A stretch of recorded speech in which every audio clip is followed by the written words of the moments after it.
To keep us on time, I'm going to go ahead and get us started. Thank you again for everyone for being here and for joining us with the call. My name is Barry Keppert. I'm the director of the Public Health Department at the Metropolitan Area Planning Council. On behalf of our Executive Director, Mark Drazen, our Deputy Director, Rebecca Davis, just wanted to say thank you for being here on the call for us today. I'm going to ask everybody could stay on mute during the call. We may take questions through the chat function or reach out to you directly for those pieces of it too. Before we get started, again, we're all getting familiar with this new environment. I'm going to put up an initial poll just to kind of get us all started and see where everybody is starting from. And so it's just a question around issues that you might be encountering or dealing with around food insecurity. So I'm going to launch that poll now, and you should see it come up in front of your presence on the screen.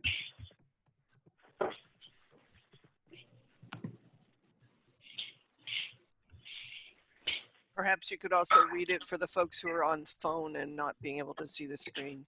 Thank you. Thank you for that suggestion. So the question that we have up right now is, what issues, if any, are you currently encountering to address food insecurity or access in your community? The options that we put up were purchasing food, food donations, transporting food to community, transporting food within your community, increased demand, funding, food storage, or other.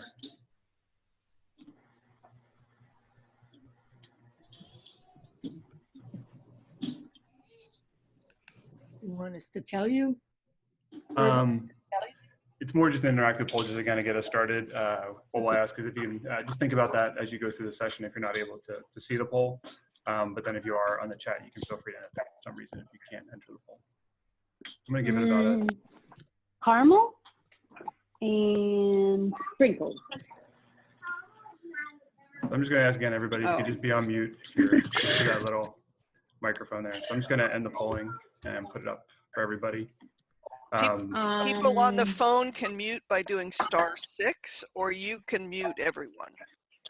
Thank you. So if you're on the phone, please hit *6 on your phone and that will mute you. So I'm just going to share the results real quick. So for the responses we're looking for, yeah, it looks like increased demand seems to be the biggest issue that people, at least on the call right now, are identifying that they're dealing with. But you can see the variety of other issues that people are dealing with as part of this right now. So I'm going to give you a quick overview of our agenda, and then I'm going to turn it over to our first speaker. So we have a number of individuals who are able to join us today to talk about their work and the work they're doing to respond within this current moment, and hopefully think through some ideas that we might have.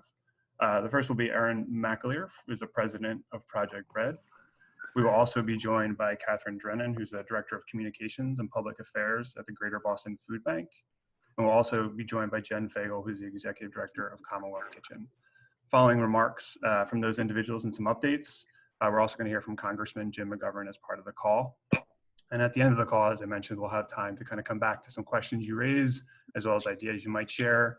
I would encourage during the call, and again, this is for mostly people who are on the video option, please use the chat box to provide your questions and ideas. And Mark Fine and myself from MAPC will help manage those. And bring that up towards the end of the call too. So thank you again for everybody for being on mute, and I'm gonna invite in Erin McAleer from Project Bread. Thank you, Erin. Thanks, Barry. Can you hear me okay? Can hear you fine.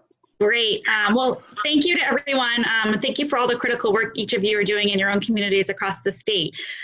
So I'll give you an overview of what Project Bread is doing and what we're seeing, and specifically some ways we could use your support. Project Bread's the statewide anti-hunger organization here in Massachusetts. We are currently, during this, but always, we operate a food source hotline. And this is a toll-free number, confidential, available in 106 languages for individuals to call and find out what food resources are available. So first ask will be for you to help promote that in your communities. On that hotline, we have updated information on the 1,300 school meal sites across the state. We're getting hourly updates from the food banks on food pantries and which ones are open and their hours. And also we do SNAP application assistance. I'm going to talk about that more.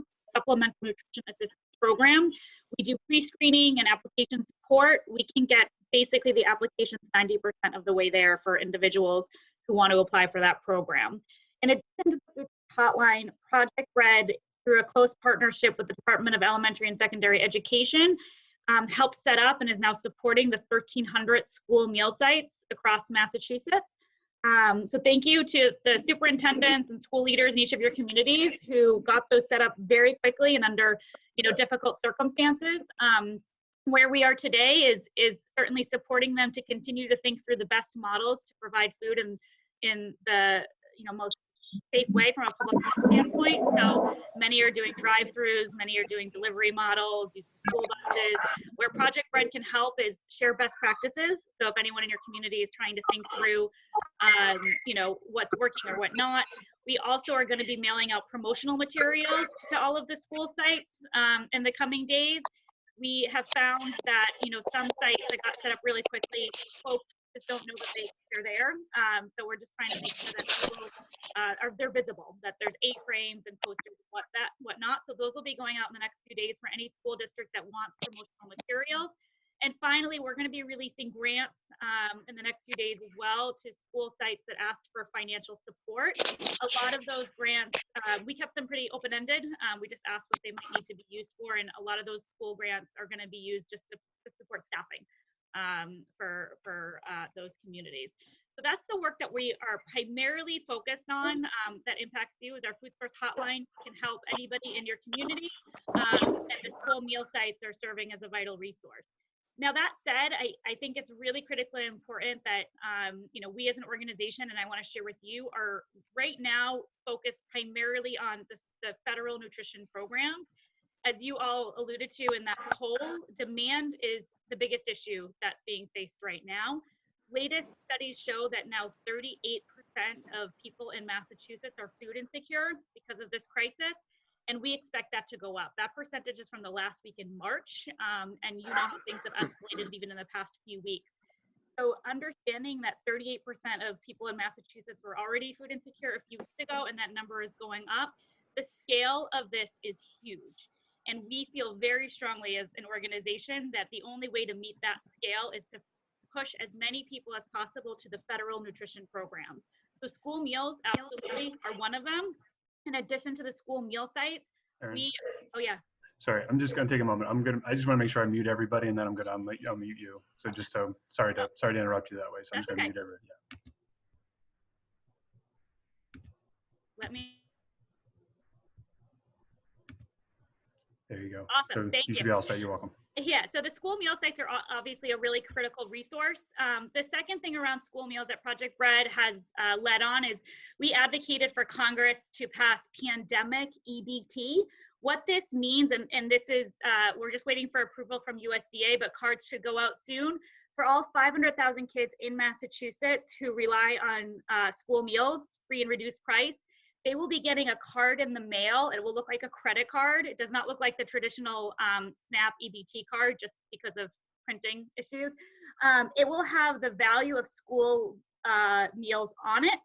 And these families will be able to use that card and purchase food, very much similar to the Supplemental Nutrition Assistance Program. So again, I think as many, we're focusing on school meals. How do we make sure these 500,000 kids that rely on those meals continue to get them? The second area that's a really critical focus is the Supplemental Nutrition Assistance Program, which is SNAP. That also is on an electronic card, value on it. We are doing a couple of things there. We've, in partnership with the state and with the federal delegation, we first maximized the amount of money everybody is getting. So if somebody was on SNAP and was not receiving the maximum allowable amount for their household size, they are now. They received it on April 1st. So for a family of 5, as an example, that's over $700. The second thing we've been doing is breaking down as many barriers as possible. You no longer need to have in-person interviews. You no longer need to fill out as much paperwork. And again, Project Bread can really help with those applications. SNAP is critical. Congressman McGovern will talk soon, but our congressional delegation is trying to put more money into this program. It's a program that let's get as many people as possible signed up because it's the most direct way for people to have financial support. They're able to use the money, go to the grocery store, give their electronic card to a family member if they're not comfortable going to the grocery store. Also the state is working on curbside pickup models to be used with SNAP. I know legislation was filed yesterday. So SNAP is honestly the most critical resource, and where we could use your help is breaking down the stigma. I think right now a lot of folks that we're talking to, and Catherine will probably allude to this, they're going to food pantries because if you think, food, hunger, food pantry, and they know their local community food pantries, which are a critical resource in doing unbelievable work, but we want to get as many people signed up for SNAP as well. Being on the phone with Project Bread for 20 minutes to do a SNAP pre-screen and application will mean that these households will have food for the days and weeks and potentially months to come. So it's really critical that we get as many people signed up for this program. So again, I mean, our major things that we're focused on are the school meal sites, the 1,300 that are across Massachusetts right now, getting as many people in pandemic EBT, which will be coming your way soon, and getting many people as possible signed up for the Supplemental Nutrition Assistance Program. And you can help us by promoting the Food Source Hotline. It's 1-800-645-8333, and telling and really promoting SNAP as a critical resource. We need to break down any stigma associated with the program right now in the midst of this crisis in order to get as many people as possible reliable access to food to meet the scale of the demand that we're seeing. So I will stop there, but that's just a broad overview of where Project Bread is focused. We're staying in close contact with the state delegation, the federal delegation, with the departments of elementary and secondary education. So our hotline has the most up-to-date information on all resources available, comprehensive resources available. We know any changes that are coming to WIC, to SNAP, to school meals.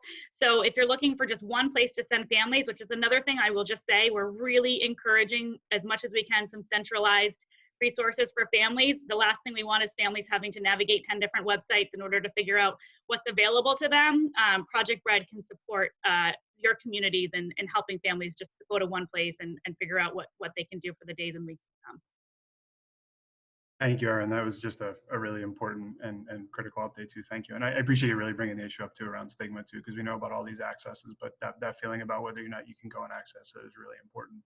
Thank you for that. And we'll come back around with some questions. And I know we'll have plenty around that too.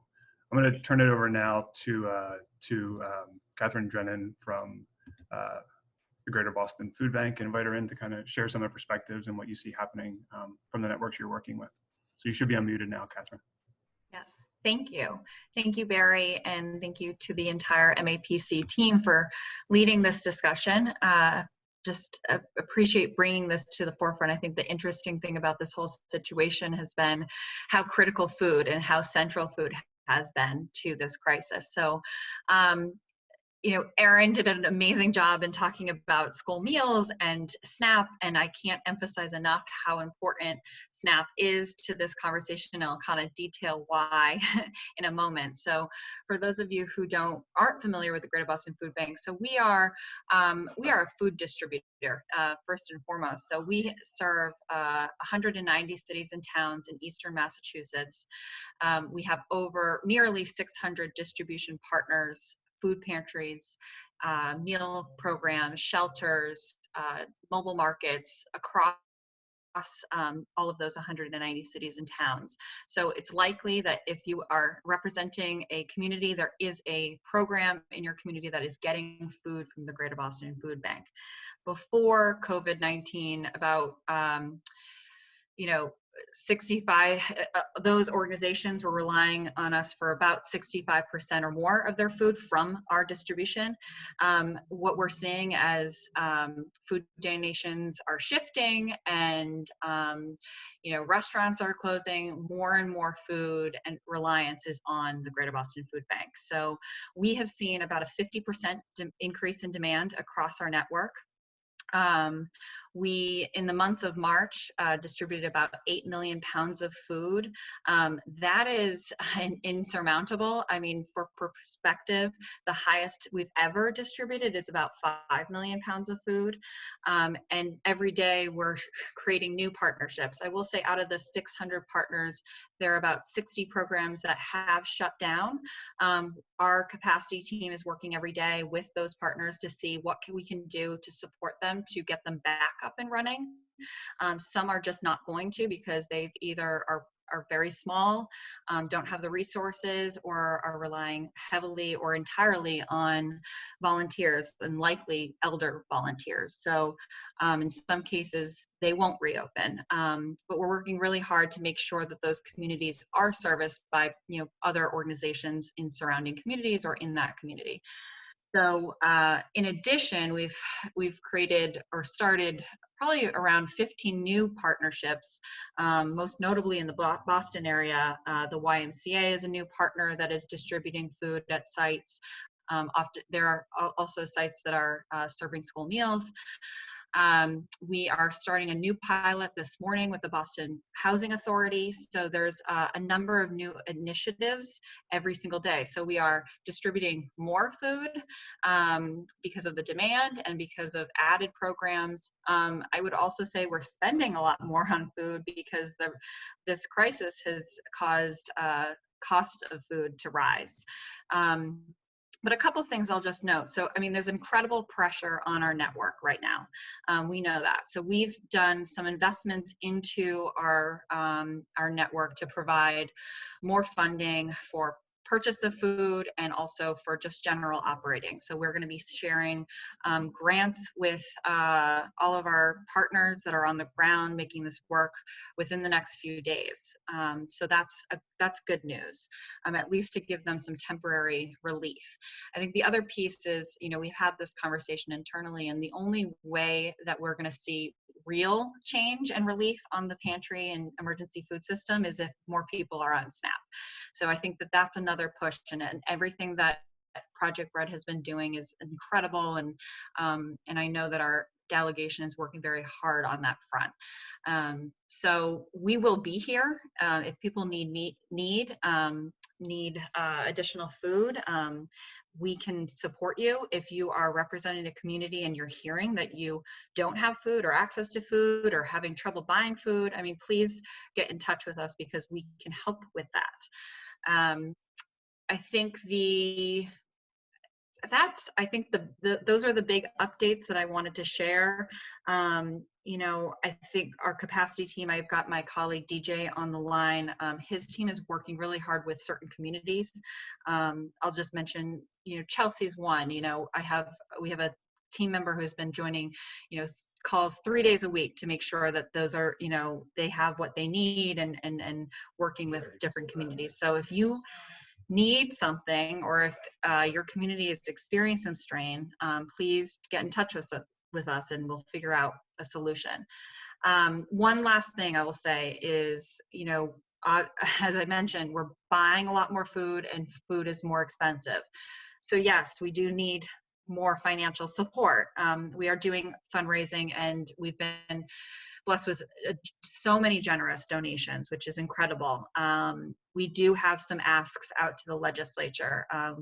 The 4 food banks of Massachusetts have come together and put together some asks, and I saw a couple of legislators that I might be on the call this morning, and you'll be hearing from us in the next few days. So if you have relationships with people within the legislature, call them, tell them the food banks need food. Luckily, Massachusetts is a state that does get state funding for the purchase of food. Not every state gets this. And so we're fortunate in that way, but we are spending that money very quickly to address what this immediate crisis is bringing to all of us. So I will end there. Thank you, Catherine. And I think to put together your and Aaron's perspectives to get this kind of broader statewide perspective and thinking about the programmatic and the way we can provide assistance, and then to hear about kind of the distribution level is really, really important too. And thank you for bringing that up. The third piece we wanted to at least bring to this call, and I'm going to unmute you, Jen Fagel from the Commonwealth Kitchen from here in Boston, to talk a little bit about some of the adaptations that they're making within the moment to help kind of meet some of these local needs. And so, Jen, you should be unmuted now, and I can turn it over to you. Thank you, Barry, and thank you all for having us. People hear me? Yeah, got me? Yes? Yes, great. Okay. So Jen Fagel, Commonwealth Kitchen. We are until February, we were a food business incubator based in the Dorchester neighborhood of Boston, running a large shared kitchen where we were home to over 50 small businesses, food trucks, caterers, bakers, product companies, and in addition, running our own small batch manufacturing operation where we were working with local restaurants, working with local farms on doing value-added processing, and working with colleges to get food into colleges. Needless to say, our world is completely upside down because almost all of that has completely ended. Enormous impact on our own financial reality, enormous impact on the community that we serve, largely low-income, minority, women, immigrant-owned businesses. Our business network has over 100 small businesses in it that we've been trying to coach and support and work them through all of the stuff all of you know about with PPP and the federal resources and advocating around grant funding. Because we work in food, we saw pretty early on where the needs were starting to come, and had been in conversations with folks like the Greater Boston Food Bank and State Elder Services and Boston Public Schools, and trying to understand where our kitchen operations and our expertise in food production could be supportive into the industry and supporting these emergency needs. And so what that looks like is today is a couple different things. We are serving as the fiscal agent, so the nonprofit agent for an organization called Off Their Plate. Some of you may have seen this. So this is an organization that is raising grant funding that's going into local restaurants at $10 per meal. Those restaurants are using that $10 per meal to feed hospital workers. So how do we get money into frontline hospital workers? Largely, these restaurants are, the conversation I had yesterday, it sounds like they're using a lot of undocumented workers to do this work. Sadly, that's who still wants to be employed right now. There's certainly a challenge with staffing in this case for folks who either already are sick, who have family members that are sick, who have transportation issues to work in these restaurants. So there's some definite complications in trying to leverage the restaurant industry to support need. But we're seeing a fair amount of money running through that operation, and Off Their Plate has now done enough that they're now national, and so they're actually doing this across the country with Jose Andres's group with World Central Kitchen. So that's been an interesting model for us to support. We, on our own behalf, realized that we could be doing food production. We had heard at the beginning, like, lots of demand. In particular, I saw one of the questions about, like, in seniors. And so one of the very early places where people were seeing issues is as all the feeding sites for seniors in congregate started to close, now people needed meals delivered into their home, individually packed meals. It's not really what we do. We started to think about how we could support it, realized that we had other organizations in our network that could do that. So we've been playing that role of matchmaker to get food from restaurants and other organizations we know into that marketplace.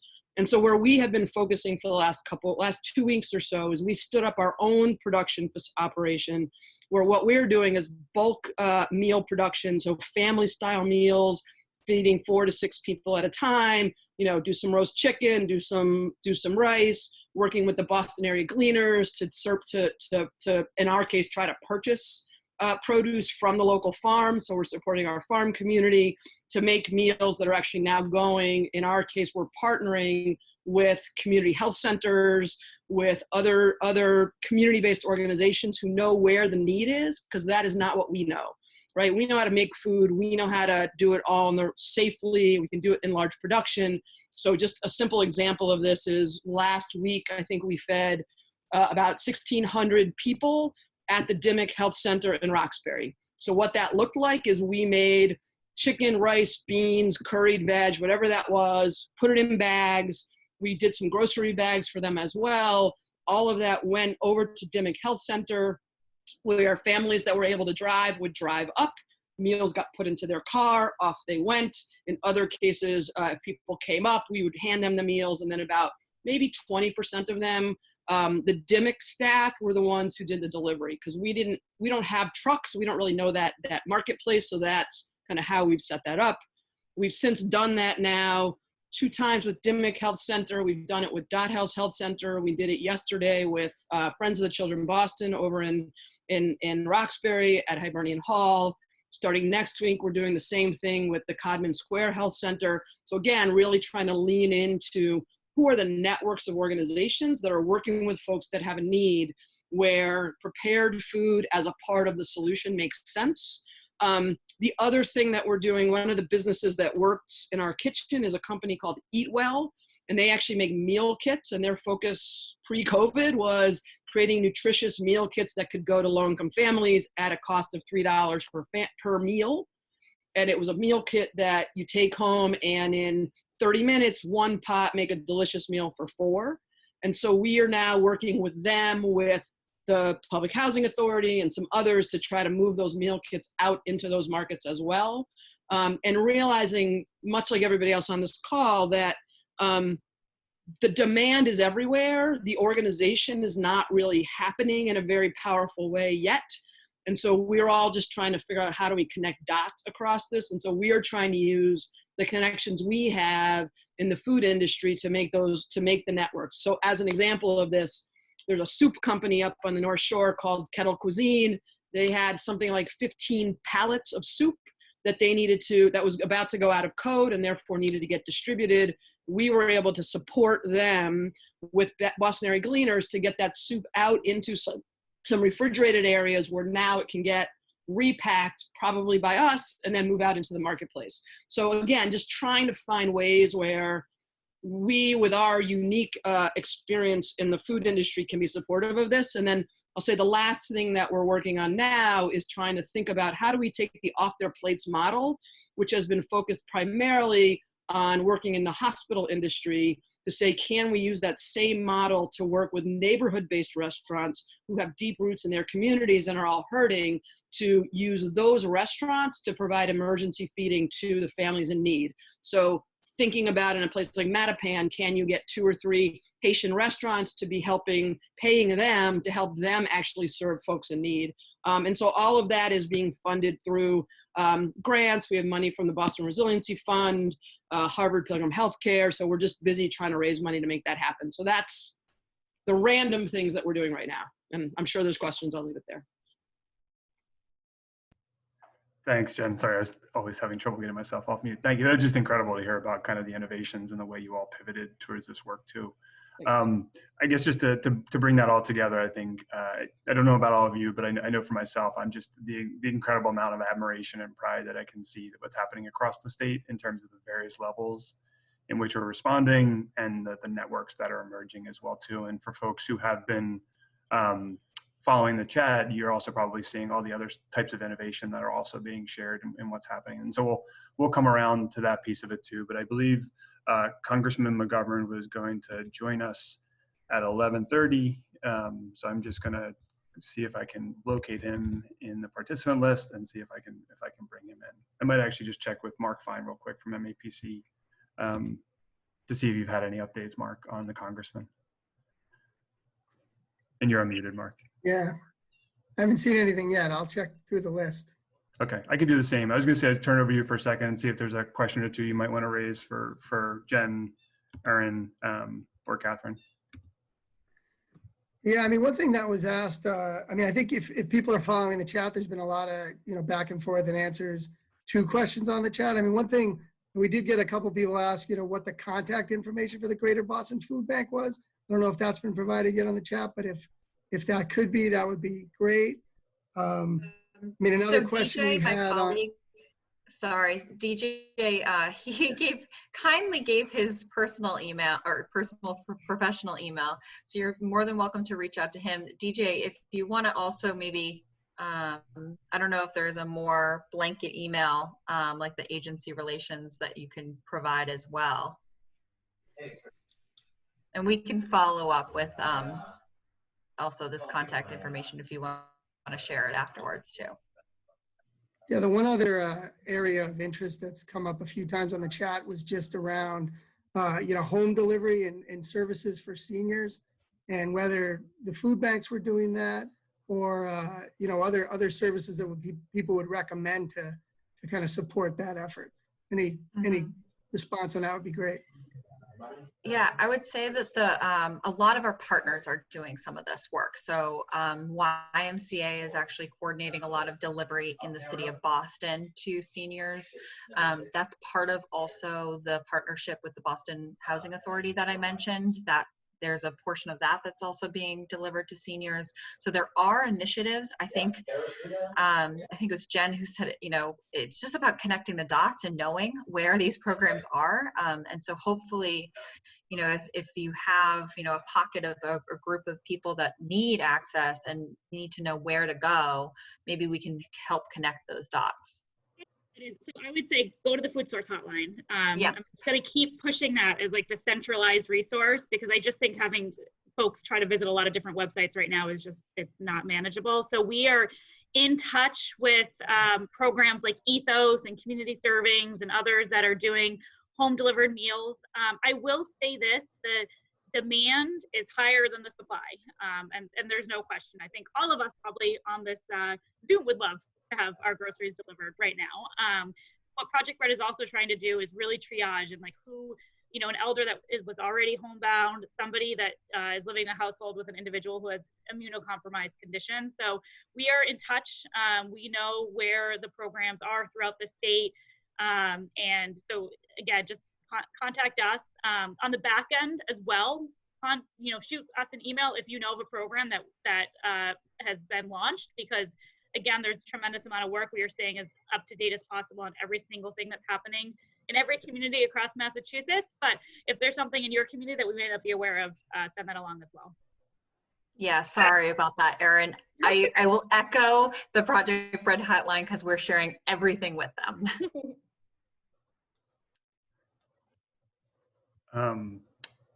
While we're waiting for the congressman as well too, I was going to invite in Mary Mcclintock, I think, who's offered some information from Western Massachusetts. And so, Mary, you should be unmuted. I don't know if you want to take a minute or two to share anything. Thanks. My name's Mary Mcclintock. I work for Community Action Pioneer Valley that's in Franklin and Hampshire and parts of Hampden County. I also am a co-chair of the Franklin County Hunger Task Force, and I coordinate something called Look for Help Public Resource Directory. The Look for Help Public Resource Directory has an amazing COVID-19 updates section on it now, and that is being a key resource in our area. I'm speaking because I'm hearing a lot about the Boston and Eastern Mass area, and there's a lot of fabulous things going on there, but I wanted to highlight some stuff going on in Western Mass as well. Franklin County in particular, a lot of Western Mass has a very collaborative culture among social service agencies. So the Franklin County Resource Network, for example, is meeting twice weekly on Zoom calls, lots of sharing of information, along with the Project Bread food source line, which is fabulous, and we push people towards that. We're also pushing people to the COVID-19 updates section of Look for Help, and I will put that information in the chat box. Parallel things are going on in Western Mass around. Stone Soup Cafe is doing a lot with providing food and hot meals. A lot of coordinating of organizations. For example, the Northampton Area Survival Center Northampton Survival Center had to shut down their operations because of staff constraints and space constraints, and Community Action Pioneer Valley, Grow Food Northampton, and the Northampton Survival Center all worked together to get a new site, open up a new site that's bigger and allows for proper distancing, and community action staffing it so that we could get more food out.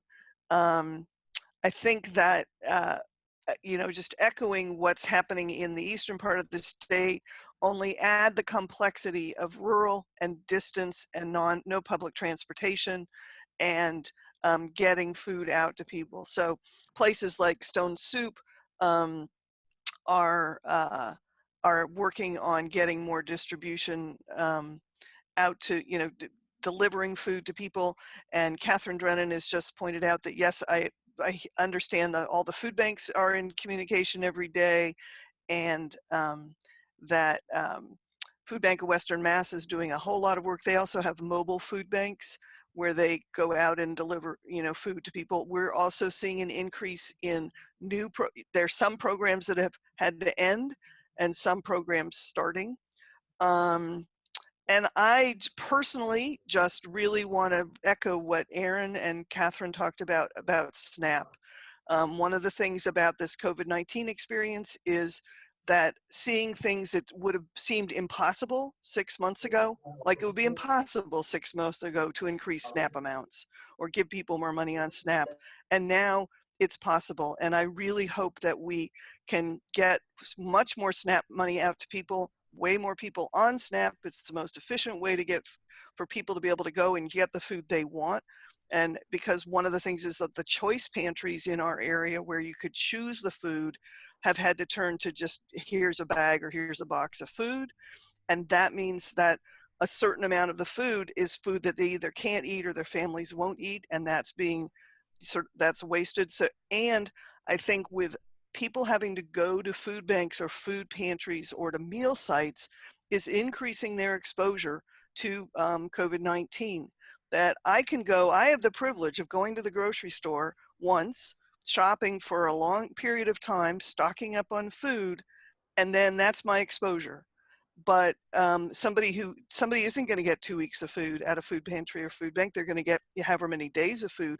They have to keep going back over and over again.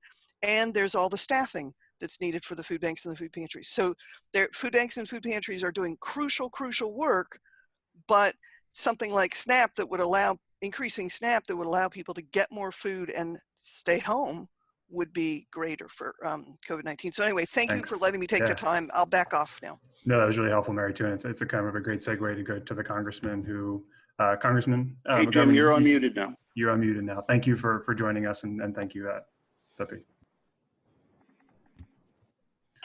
So, Congressman, you should be all set. I think we can hear you now.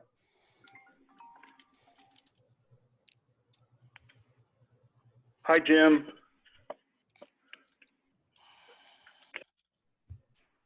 Hi, Congress. This is Barry Keppert from MAPC. Just letting you know, I think you're unmuted now if you're on the phone. I'll get the congressman on in just a second, please. Thank you so much. While we wait for that, too, I'm just going to encourage again people to suggest if you have any other questions for follow-up. I think what I've seen in the chat so far is information related to contact information, to programs that are happening. It's been a great spot too also in the chat just to see the questions that are being posed and answered. So thank you folks who are sharing how you yourself are doing that work. Trying to think, Mark, if there's anything else you'd want to highlight while we're waiting. Well, I mean, we will make the chat available to people and send it around. So, you know, if you can't catch all the references and contact information there, we'll get that around to participants on the call. And while we're waiting as well, to also note too, I'm here in terms of speaking and leading the call for MAPC, but Heidi Stucker, who's also on the call. Congressman McGovern is on the phone now, please. I'm sorry. Thank you so much. Hello. Hello, Congressman. Welcome. We can hear you. Nice to talk to you. Hold on.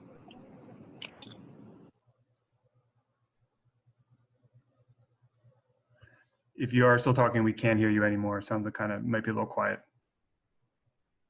No, she's on the phone. Hold 1 second. No, we don't need her anymore. I know that she can't hear you. She's on hold. Okay. Can I put this on this speaker here? All right. Hey, well, how you doing? Well, thank you. How are you, sir? I'm doing okay. To let you know, we have about 190, 180 people on the call, and we've been talking about responding to food insecurity issues too. So know how much this is an important topic to you, and interested if you want to share some thoughts about what you see at the federal level as well as what's happening within the state. So welcome your comments. Well, okay. Well, thank you very much. And I apologize if you hear kind of rumbling in the background. I'm actually driving back to Washington. I'm on the Merritt Parkway, but I'm trying to see whether we can, have some impact on this next bill with regard to SNAP in particular. We're trying to increase the minimum amount, the minimum benefit up to $30. We're trying to get an overall 15% increase, and and we're trying to also help respond to this, what I think is a humanitarian crisis that I think you all see unfolding before your very eyes, where, I mean, you're not only at capacity, our food banks and our food pantries, but, I mean, you're well beyond that. I mean, I visited a couple of food pantries this past week, and I mean, they're seeing, not only an uptick in clients, but they're seeing people they've never seen before. And it's not just in Massachusetts; it's all over the country. And we're trying to put some pressure on the Senate to work with us to address this issue. The challenge we're faced with is Mitch McConnell only wants to do a bill that provides more money for the small business fund. And we're all for increasing the small business fund, although I would like to make sure that it goes to small businesses and not to bigger businesses. But we have a lot of people who are not, without the help of our food support system, our anti-hunger groups really are having a difficult time getting food. And, and it's complicated because of social distancing and some of the traditional places that people could go to are, again, it's complicated because of all of this. But I would like to hear from you, some of the specific things that you think can be included in this package that would be helpful. I mean, we're also going to provide some additional assistance, hopefully to state and local governments, that they can have some discretion over, that perhaps that could help as well. But look, we not only need another package, we're going to have to come back with even another package if we come to an agreement on something in the next couple of days. So, but I would appreciate any impact or any input from you guys as to what you think might be helpful and what has been helpful in the previous package. Are you getting the money that supposedly is there to help with some of the efforts? So if you give me an update, that would be helpful. Sure, thank you. And I might turn it over to Erin and Catherine. So Erin from Project Bread and Catherine from the Greater Boston Food Bank to offer some feedback potentially on that. I would share with you, we started off the call with a poll with everyone on here to see what are some of the largest issues that they're dealing with. And to echo your point, demand came up as the biggest thing. So to your point of seeing new faces, seeing people more frequently, needing other kinds of food being a big part of it too. But I'll just check with Erin and Catherine to see if there are any thoughts or questions you might have. Right, and listen, let me just say that one of the things that we need to do better, and I think we need to help explain to people, why, there's an uptick. Because I'm watching some of the commentary on social media, and it's ugly and it's dismissive of the problem. And so I think collaboratively here, we need to start getting out. We need to make sure that the narrative that's getting out there is accurate. Because to the extent that's the case, I think it's going to be easier for us to, get not only the federal government, but get the state government to do what we want on these issues. But anyway, Erin and Catherine, nice to talk again.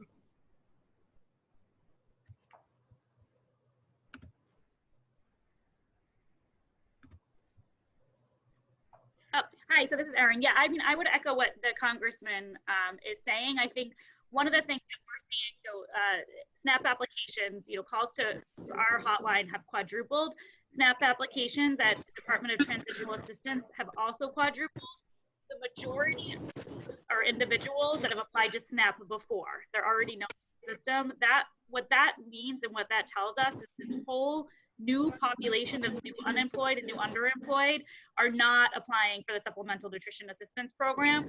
So I think it's really, really critical to break down false information about this program, break down negative stereotypes. I'd also just ask, there are ways that we need to improve the program, but trying to squash any of the press stories that just focus on what the program can't do and why it's not great. We don't need that messaging right now. We need as many people as possible to sign up for it. We as an organization will continue working with Congressmen and others to improve the program, but it's critical that we break down stigma and make it clear that SNAP is the lifeline right now for individuals, but frankly for our entire community. Again, going back to 38% of people are food insecure, this is where we need to be focused.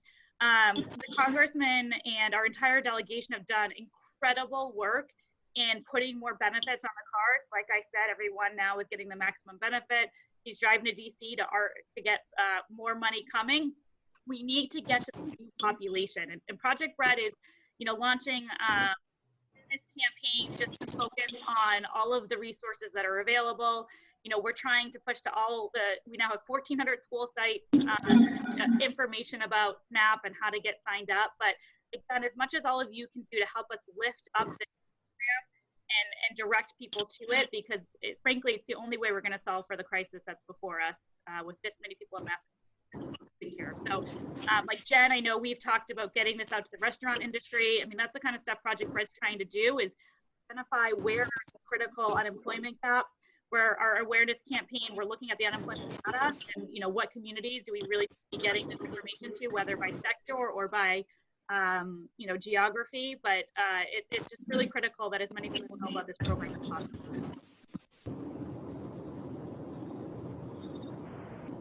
Thank you. Congressman, again, this is Barry from MAPC, and I think one of the issues that we also heard raised as potential possibility is whether or not SNAP could also be expanded some of the school-based meals could actually be expanded to actually help families as well. So not just restricted to the children, but whether or not some of the school-based meal programs could actually kind of loosen some of the regards, so foods could be provided a little more broadly to families and cover the cost of that too. Not sure if that's something you've heard of or considering. Yeah, well, you know what? I think that's a good idea. We've also been trying to make hot meals, SNAP eligible as well. And you correct me if I'm wrong here, but I mean, one of the challenges with school meals is that it's like, there's a drop off, right? Because kids aren't required to go to school. There are all kinds of hurdles in the way for kids to go to some of these pickup spots to get the meals. And I know in my area in Worcester, for example, they're doing an incredible job. But my sisters are both school teachers, and they are, they're getting, they're having a tough time reaching out to some of these families who don't have technology. So they're doing things, they're checking with them by phone. But a lot of the families they're talking to, are desperate for food, and and so even though I don't want to get into trouble, but let me just say that grocery bags are magically appearing at people's doors. It goes to the point that if kids aren't in school, and I'm not saying they should be, given what's going on. There's a kind of a disconnect with some families, and so not everybody even knows some of this was made available. But I mean, I agree. I mean, we should be able to help provide for the entire families. These are extraordinary times, and we've been on the phone with USDA trying to get them to be as flexible as possible. I mean, and I'll be very candid with you. There's some great people at USDA, but I think the attitude of this administration is a little bit frustrating. I mean, we can't get them to back away from all of their so-called reforms on SNAP that might result in people losing their benefit.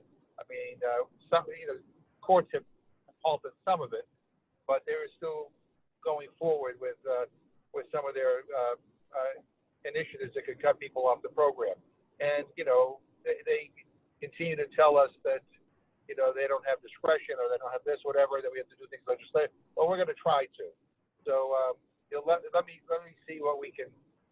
I'm driving back to Washington right now because this next package may be coming up soon. I don't know whether we can get an agreement that the stuff we're talking about will be included in it. We're trying, but if it's not this package, it's the next package. And but I appreciate that suggestion.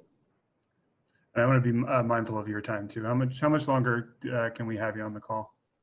I'm on the Merritt Parkway in Connecticut, and I'm going to Washington. So you get 4 hours? No, I'm just teasing. Yeah, let me just say one other thing. Please. One thing you could provide us, and Aaron, you may already have this, or Catherine may have it. You know, if there is something that all of the delegation can post on their social media pages, you know, that's succinct about, you know, people, you know, eligibility on SNAP and who to call and whether it's Project Red or whatever. I mean, we can help push some of this information out to help get people and encourage people to register.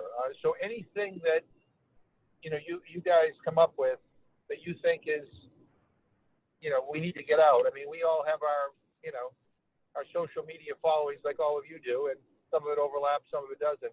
But the more we can get this stuff out and provide people with helpful information or phone numbers they can call and actually get a return call and talk to a human being about their situation, I mean, that is helpful. So we're happy, you know, on all of our social media platforms, and I'll work with the delegation to get them to do something. I mean, to push information out that you think would be helpful to try to get people the help that they need.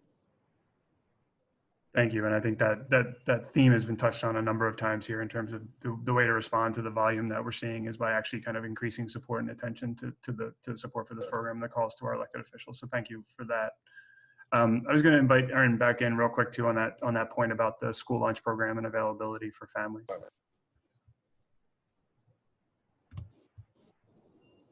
Yeah, I mean, I think, so I know I'm a broken record here. We'd rather the families be on SNAP. I think, and I'll be completely frank with you, these school sites are doing incredible work feeding the kids in their community. You know, we're supporting them. Again, we're getting grants out this week to support them. We're sending promotional materials. You know, some communities are serving 70% of kids in their community. I'd say the average that we're assessing is probably around 25%. But I would also say similar to the pantry system, we can't feed every person who's food insecure in their community. And as much as they would want to, it's not a matter of will. It's just a matter of financial reimbursement that they're receiving is for the kids 0 to 18. They have to pay their staff with that. I think that I would prefer we really try to get as many families enrolled in SNAP than try to put more on the school meal system that I just want to sustain it. We're at 1,400 meal sites across Massachusetts. We need to keep them going. We need them to feed the kids in the community. I don't think that they right now could also feed the entire community. I want to be realistic about it. I would much prefer that we keep promoting SNAP, SNAP, SNAP. And can I just say real quickly? Go ahead. Yeah. Go ahead, Congressman. And I agree.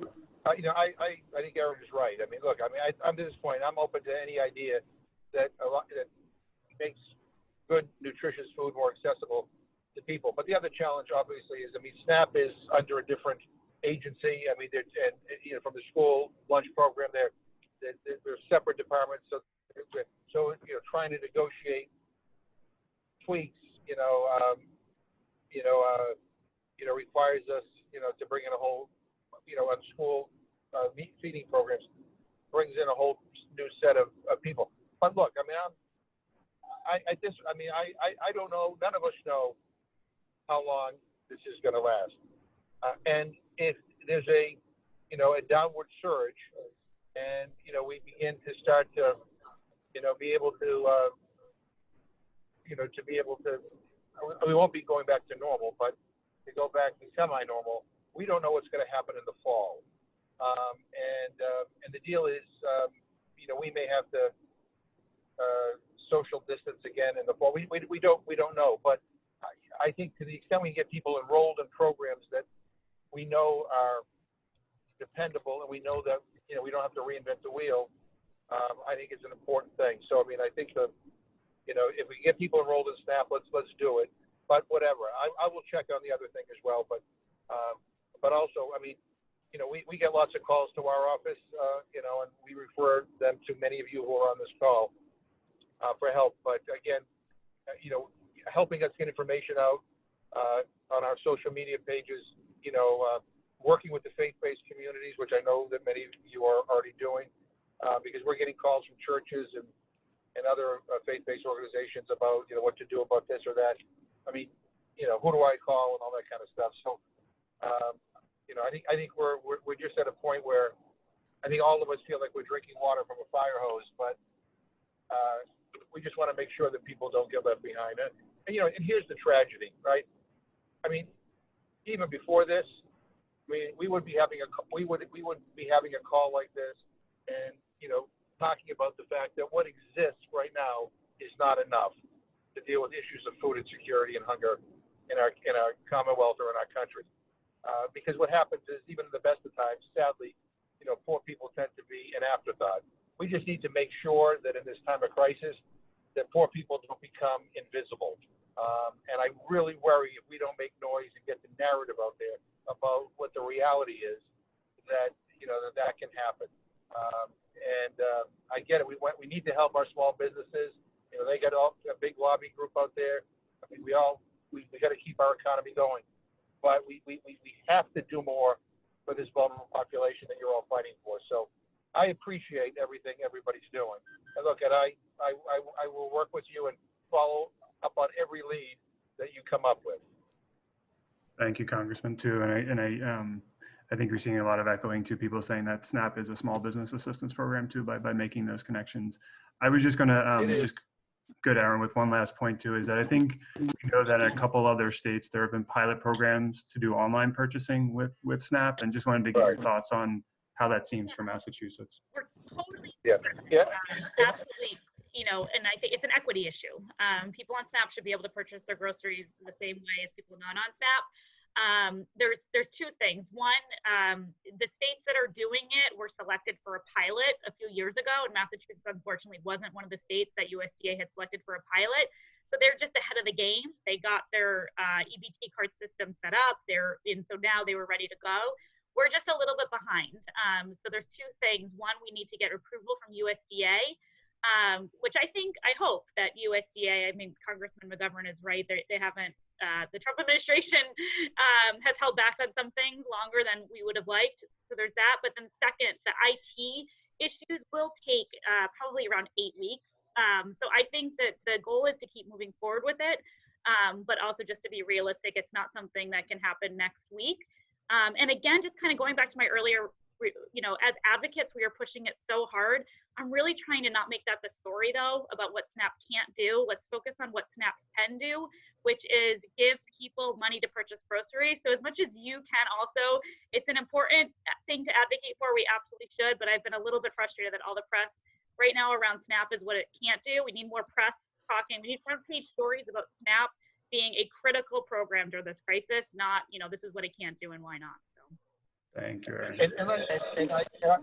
And I agree with Aaron on that. And truth be told, our infrastructure, our SNAP infrastructure in the state isn't ready to do online purchasing, because people have to swipe their cards at the place of purchase. One thing that can happen, though, because a lot of our SNAP recipients are senior citizens or populations that may have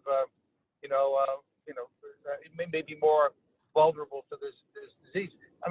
We ought to be encouraging our grocers and our supermarkets, who do online purchasing, to allow people on SNAP to be able to make their orders online or call them in, and they can pick them up and somebody come out and take their card and swipe it, so they don't have to go in the stores. If that's if that's something that is doable, that is something that can now. But I think Aaron is right. We're not going to be able in the immediate term to be able to get it to a point where we can do online purchases where people don't have to bring in their card and swipe it. So there's some workarounds here that we can do. And you are absolutely right about the SNAP also being a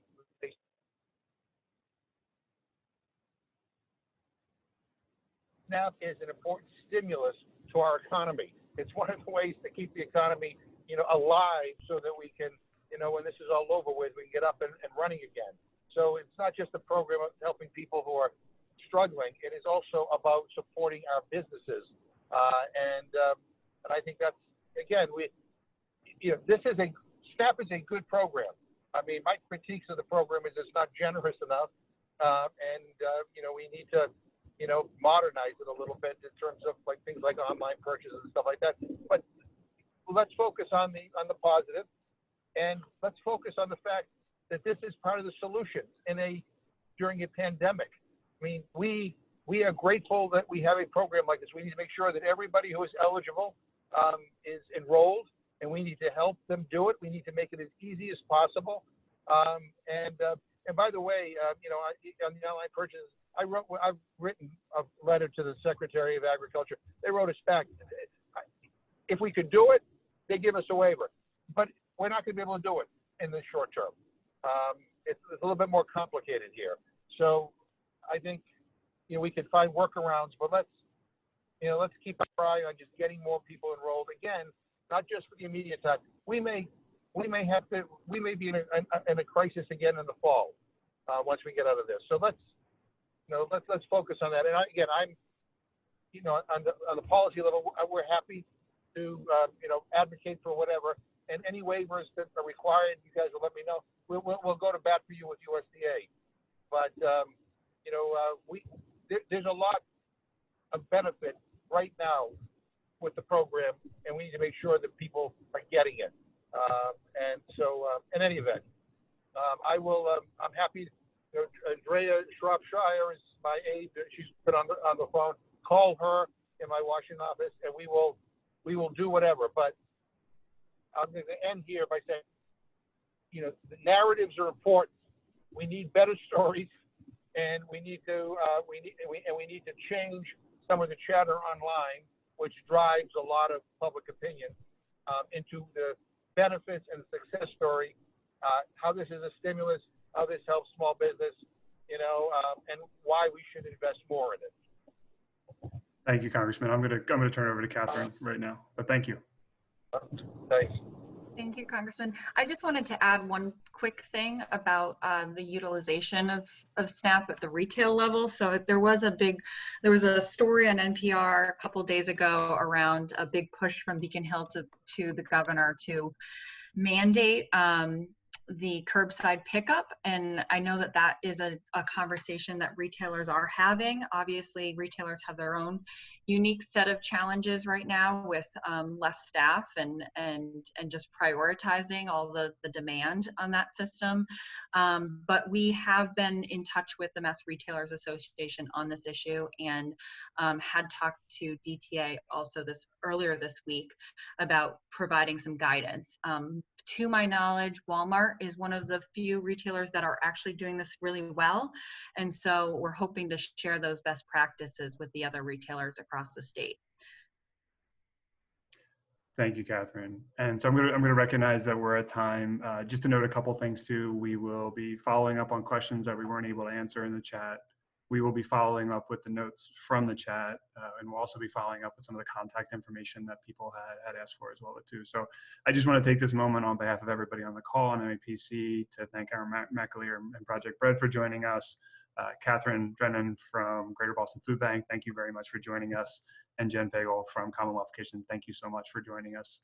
Thank you all for being here. We really appreciate everything you're doing in this response. And please look for follow-up with us too. So thank you all. Wishing you a wonderful Friday. Stay healthy, and thank you all for being here.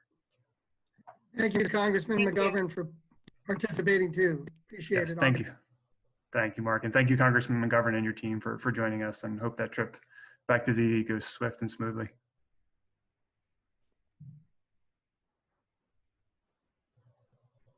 All right. And thank you, Mary, too, for plugging in there. I appreciate it.